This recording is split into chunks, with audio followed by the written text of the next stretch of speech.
Sir చిన్న నిర్మాతలకి పెద్ద నిర్మాతలకి పోటీ అంటున్నారు, ఏమంటారు? చిన్న నిర్మాత ఎవడు, పెద్ద నిర్మాత ఎవడు, నాకు అర్థం లేదు అసలు డెఫినేషన్.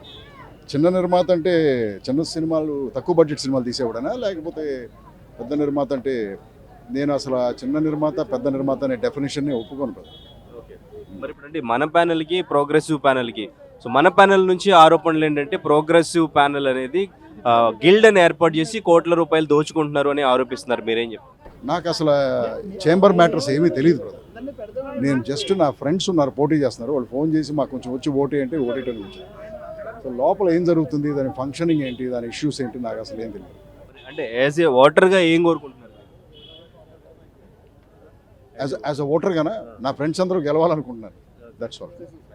అంటే ఈ అస్తిత్వాన్ని కాపాడాలి అంటూ కూడా ప్రోగ్రెసివ్ ప్యానెల్ చెప్తున్నారు. అస్తిత్వం అంటే ఏంటమ్మా? అస్తిత్వం అంటే చాంబర్ గురించి బిల్డింగ్ తర్వాత బిల్డింగ్ ఉంచరు, ఈ బిల్డింగ్ ని పడేసేయాలి, ల్యాండ్ మంది కాదు అంటూ కూడా ఆరోపణలు వస్తాయి, దాన్ని మనం కాపాడాలంటూ కూడా ప్రోగ్రెసివ్ ప్యానెల్ చెప్తున్నారు.